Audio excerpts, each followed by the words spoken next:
It's time for the Wrestling Observer Extra. I said one more time for old time's sake. With Dave Meltzer, right here on The Law. Live audio wrestling. And let's go. We're now smoking with the best.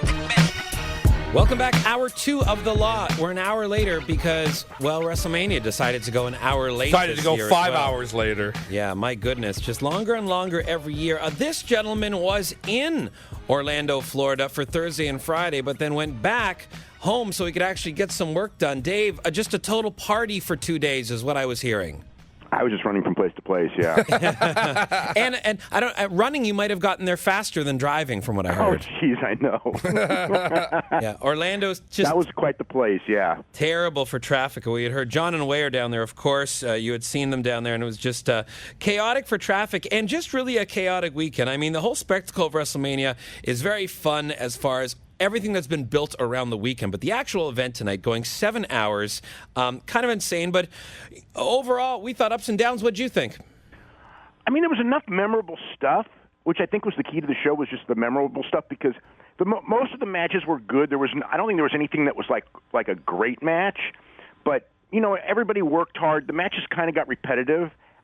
Especially when there's so many of them, and they went so, you know what I mean? Mm-hmm. You know, it's kick out of finish. You know. I mean, it was very patterned in a lot of ways. Every match was like the WrestleMania main event match, but you know, between the Hardys coming back and the John Cena proposal, and you know, things like that. I mean, it was just very newsworthy, and the good outweighed the bad, but way too long for sure. Yeah, definitely. Let's talk about the Hardys, Dave, because this is. I mean, we knew they were headed there eventually. I think most people thought it would be after Mania. Do you have any idea how soon this was worked out, or was this just in the last few days they were added to the match? Well, I got to figure that when they added the ladder stipulation last week, that was probably it, because it was so thrown together out of the blue. And when they did that, that's when I was thinking, like, well, if they did it just like that, with no build-up, like no weeks of, because usually if they're going to do a ladder match, they'll build it up over weeks. Right. So I thought that like maybe the Hardys would do like a run-in when it was over or something, that would be the introduction. I didn't think that they would come in and actually do the match and then win. Although as soon as they showed up, they have to win. If they don't win the title, this would be a really bad idea. Yeah. Right. I think that was obvious that they had to win the match. Now, we've seen some interesting interviews with the Hardys after this win backstage, and it seems to be a bit of a hybrid in regards to what they're doing. They're Matt and Jeff, they're WWE characters, with the key catchphrases thrown in that fans who know them from their recent Broken gimmick would do. Do we know about the status of the potential lawsuit, what they're coming in with, where the rights are, what can they broken do? Characters? You know, I know that they believe that they are 100% in the right and they own the character. Obviously, WWE, by the way they introduced them, they're hedging their bets. I mean, Matt is not scared of any legal action. I mean, wherever he goes, he plays the character. But the other companies, you know, they're not looking to get sued, so they don't introduce them as Brother Nero and things like that. So it's kind of like a weird hybrid right now. I think tomorrow night on Raw, if they do a promo or something, we'll be able to tell how much they're getting away with, or the WWE's allowing them to get away with. I think that Matt, like when I think Matt has to do something close to that. Right. You can do stuff close to that, and maybe if you just eliminate some words, because they can't like say, well, you can't wear your hair that way. Mm-hmm. Yeah. I don't think they can say you can't talk with that accent. I don't think you can do that. They might go in there and claim certain phrases. Words. And you could avoid those phrases. Right. Well, delete and obsolete are pretty key. Yeah. But they were using them in an interview that we just saw from WWE.com, just without the overall can you really tell people that they can't use the words obsolete and delete? I don't know about that one. Right. I find it very similar to Razor Ramon and Scott Hall and that character going from WWE to WCW and trying to patent that. Exactly. Yeah. Let's talk about JR. Tonight, he called the main event. It looks like Undertaker's last match, and we'll get there as well.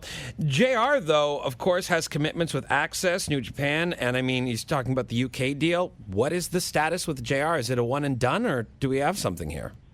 I don't know if he signed a deal. I do know that he's negotiating a deal to be back there full time. Wow. I don't think that he's going to do one of the shows. I mean, maybe he will, but my impression is that it'd be a more limited role. He is under contract to Access until early next year. So it may be a weird situation where a guy is doing some announcing for WWE, who is the lead announcer for New Japan Pro Wrestling on a rival station. At the same time, it's mind-blowing that it can happen in the weird way this business is. But that may be the case. As far as the UK goes, he's not going to be doing that one. And I think that one of the, I think a key reason why they went after him so hard, and they did go after him hard, was they didn't want him on that ITV show. Right. So I mean, you can see moves like the Drew Galloway moves, another one. Mm-hmm. Right. Like we've talked about on this thing, the ITV thing, just because of there's so many, the amount of people in England who will watch that show compared to their shows. It's one that they're really, it's a real enemy to them right now until they get rid of it, and they're really trying to get rid of it and strip it of any chance of success. I mean, that's one that they're really going after. Whereas New Japan, I think that they were willing to leave New Japan alone. Now, of course, New Japan having that successful shows in Los Angeles as far as the ticket sales go. That could change things, too. Yeah. So with JR, Dave, you don't expect him to have like an on-air role? Do you think he's at the Performance Center? Or I'm curious how they would use him. I think that maybe like in stuff on the network where they do like the talk show thing. Right. Or like maybe that show that JBL does. And maybe like pregame panels, or maybe like does a match or two on the pay-per-views. But I don't see him... I mean, it's possible he could go on Smackdown. I could see that as a possibility, but I don't know that he. I mean, my gut is that now that he is got all these other commitments, that he doesn't want to do 52 weeks a year of travel. Mm-hmm. But if they tell him to do it, he'll do it. Mm-hmm. I think. I'm curious to see what they do with him. It's obvious they want him not in those other spots, but what are they going to actually do with him? Yeah, I mean, I think the key to the deal is that. The WrestleMania thing worked just for a number of reasons, and it was Undertaker's last match, so there's that aspect of it, too, the guy who called most of Undertaker's big matches, or a lot of his big matches. But, yeah, I think the catalyst of everything is ITV, because the catalyst of a lot of these deals is ITV. So much of what they're doing is about that. Undertaker, you mentioned last match, he left his hat and his coat in the ring. This is done for him. He did look very, very beat up tonight. But how did you feel about this match and this being the finish of his career? I thought that given his physical condition, I thought the match went, probably better than you could expect.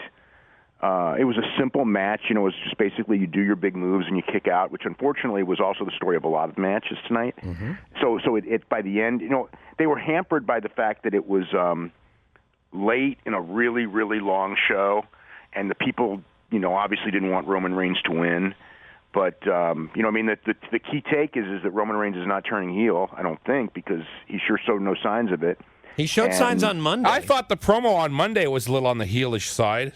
But he didn't do anything tonight. I think that it was, they knew he was going to get booed, and I don't know if they turned down at the end, because the reaction at the end was very quiet to the win. At least it seemed that way. I'm not sure what it was like live. It did feel like this was it for Undertaker, though. Last year, he did retire in the backstage after the match last year, and he did put his gloves in the ring last year too. Yeah. But this was a big ceremony, and it just felt like this was really it. And physically, you could see he was not the person that he was a couple of years ago, but he got it together enough to where I thought they had a nice match. Mm-hmm. Yeah. Well, and they're also, let's consider this. Mouth and I just came up with this. Next year, it's New Orleans. It's where that streak was broken. Yeah. And I would see him going into the Hall of Fame next year. Yeah. Oh, yeah. Makes sense. I could see that easily. Yeah. Dave, when's the wedding?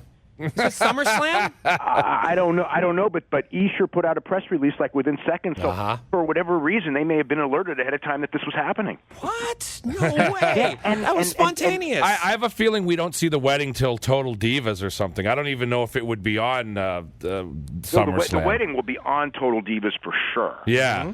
Yeah, it will be the season ender of Total Divas. Exactly. Or something like that. It's obvious that this is all for Total Divas. Yeah. Pretty much, yeah. I would think that's what it felt like to me, especially when the new season's kicking off on Wednesday. Oh, well, there you go. There you go. Perfect. Well, we're not done with WrestleMania season yet because we've got 2 big days ahead of us, Dave. Raw is, of course, big the day after WrestleMania, and along with that, Smackdown is going to be notable this year as well. Who do we see? What are the surprises? We got the Hardys tonight.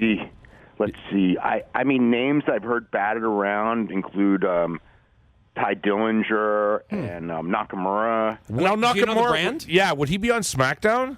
Oh, I don't know which show. Okay. I don't know which show for anyone. I'd like to see Nakamura on SmackDown. Yeah, I'd like to see him on SmackDown because it's more of a wrestling oriented show and less talking. And on Raw, I would hate for them, to be a main eventer on Raw. They count on you doing 20-minute promos, and then that's where it kind of becomes a problem. Plus, you've got AJ on SmackDown. Him and Nakamura could obviously work a feud. Oh, that would be awesome. Yeah. But yeah, Andrade Cien Almas, all the guys I think that lost on it, maybe the Revival even. Yeah. I mean, I don't know that, but I was kind of told that the guys that lost on Saturday, not all of them, but a lot of them are going to be on Raw very soon. I'm wondering about Almas because he's a guy right now that has just seemed to come into his character and is just developing and being comfortable without the mask and playing this heel persona, and it seems soon for him to jump. I completely agree with you.